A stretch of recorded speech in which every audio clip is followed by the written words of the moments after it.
Welcome dear friends, they are considered the greatest hoax in the history of music. They released some of the most memorable songs of the 90s and even claimed to have more talent than Bob Dylan, Paul McCartney, and Mick Jagger.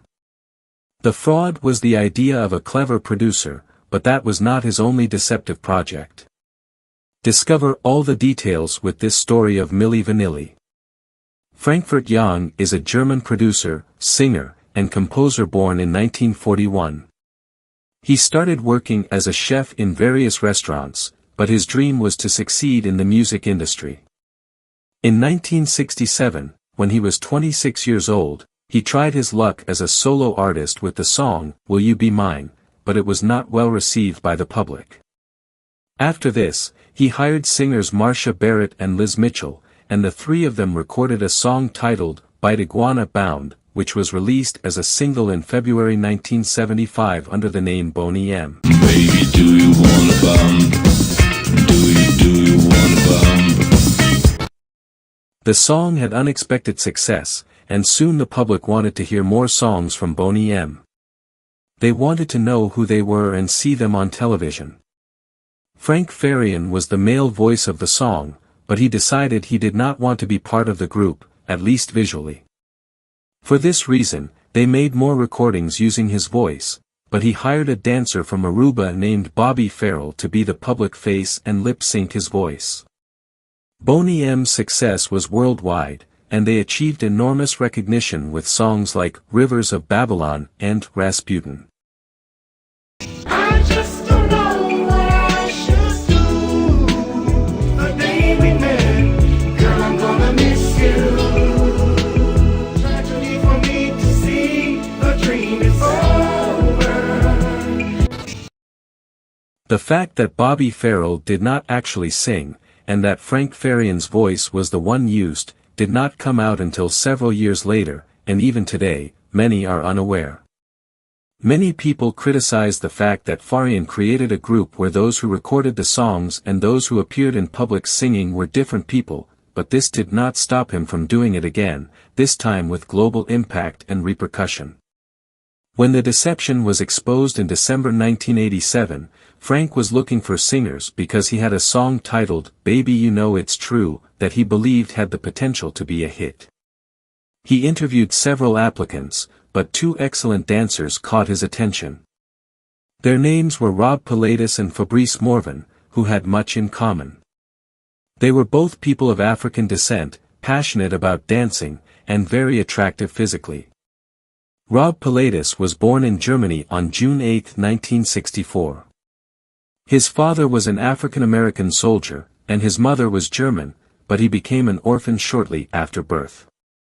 He lived in an orphanage in Bavaria until he was adopted at the age of 3 by a married couple. Rob worked as a model and breakdancer from adolescence, and in 1987, he became a backing vocalist for the German band Wind and met French model and dancer Fabrice Morvan at a nightclub. They became very good friends. Fabrice Morvan was born in Paris on May 14, 1966, and his parents were from the Caribbean island of Guadeloupe. At the age of 19, he moved to Germany and began working as a model and breakdancer. Rock and Fabrice agreed to sing the song that Frank Farian proposed to them, and they were very excited.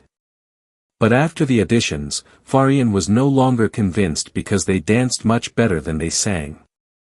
In early 1988, Frank Farian hired several American studio singers who were working in Germany, including Charles Shaw, John Davies, Brad Howell, Jude and Rocco, and Linda Rock, to record Girl You Know It's True under the group name Millibai. Although Farian knew of their great talent and had worked with them before, he believed their physical appearance was not good enough for success. Therefore, he hired Rob Pilatus and Fab Morvan to lip-sync the recordings and make public appearances, as they had a better appearance. The project was named Millibai, but it was later changed to Milli Vanilli. The name Milli Vanilli was chosen to sound similar to the British band Scritti Politti. It's worth noting that Girl You Know It's True was not an original song, as it had already been released in the US by a group called No Marks with little success about a year before Milli Vanilli's recording. The song was released in June 1988. And the worldwide success was immediate. It quickly reached number 2 on the Billboard chart and remained at the top of the charts in the US for 26 weeks. It also reached the top of the charts in countries such as France, England, Germany, Spain, Ireland, and many more. A couple of months later, the success was followed by Baby Don't Forget My Number, which reached number 1 on the Billboard chart and cemented the group's success. The first Milli Vanilli album, titled All or Nothing, was released in Europe with enormous success in November 1988. Shortly after, it was re-released in the US as Girl You Know It's True. Girl, you know it's true. I love you. Gaining great acceptance and highlighting some other songs like Blame It on the Rain and Girl I'm Gonna Miss You. At first, Rock and Farian did not raise suspicions among the press because their fame was mainly limited to Europe.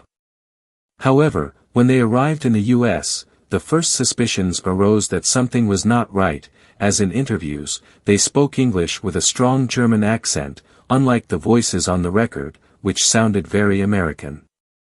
As no deception can be hidden forever, it was only a matter of time. The beginning of the end came in December 1989 when the singer Charles Shaw told a journalist from the New York Newsday that he and another person were the real singers of Milli Vanilli. However, Frank Farian paid him a large amount of money to publicly retract his statement, and the news did not go far. Fabian did not want the group to tour in North America, but due to enormous success and pressure from Arista, the record company, the group agreed and performed the concerts lip-syncing, i.e., moving their lips while pretending to sing. Everything was on the verge of being discovered when during a concert in Connecticut, the disc skipped, and the chorus of the song was repeated over and over, proving that it was lip-syncing. Rock and Farian ran off the stage and were on the verge of being caught. In January 1990, Milli Vanilli won the American Music Awards for Best New Artist and Best Pop Song, and a month later, they were awarded the Grammy Award for Best New Artist. In March 1990, Rob Pilatus had the audacity to comment in an interview for Time magazine that Milli Vanilli had more talent than Bob Dylan, Paul McCartney, and Mick Jagger. The rumors about the real authorship of Milli Vanilli were compounded by the fact that Fave and Rock were pressuring Frank Farian to let them record an album with their real voices, something the producer saw as impossible. The relationship between the dancers and the producer deteriorated rapidly, and there was a lot of pressure to continue maintaining the lie. In response to this, Frank Farian called a press conference in New York on November 12, 1990, and revealed the whole truth, causing chaos in the music industry. The reaction was immediate. In addition to the disappointment of their fans worldwide, the Grammy organization pressured the dancers to return the award, which they did at a press conference where they blamed the producer and were booed. In the US, Arista Records removed all Milli Vanilli records from the market and tried to deny its involvement in the deception. However, both Fabian and the singers made it clear that the record company knew everything before signing the contract and that it was all about money. After the revelation, a large number of lawsuits followed, both from people who bought Milli Vanilli records and attended their concerts and from companies that had signed contracts with their producer and record company.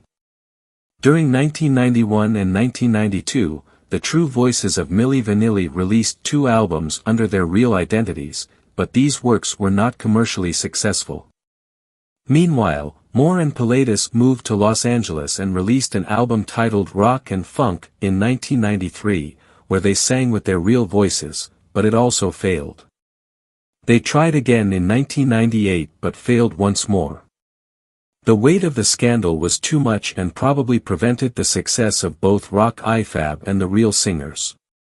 Fab Morgan handled the failure better and attempted a solo career and worked as a DJ.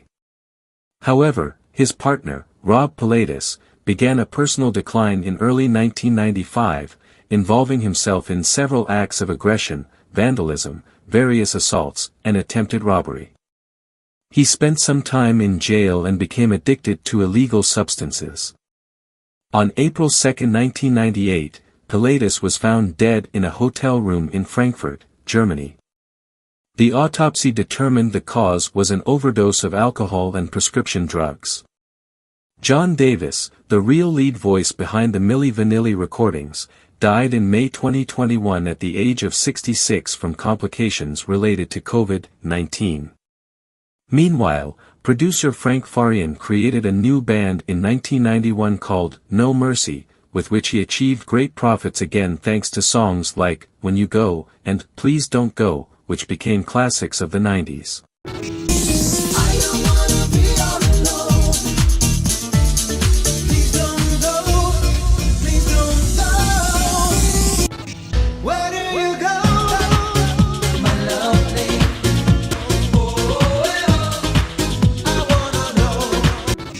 Without a doubt, Fabian had a lot of talent, and nowadays, many even thank the perpetuated deception with Milli Vanilli, as we still have some great songs that we can continue to enjoy.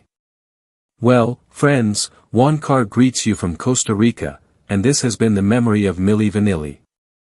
Leave us a comment with your opinion on this controversial group, and remember to check out more content on the channel to keep learning about the great artists of the past. Please, subscribe to our channel and see you soon with another video. Bye. Girl, you know it's true. I love you.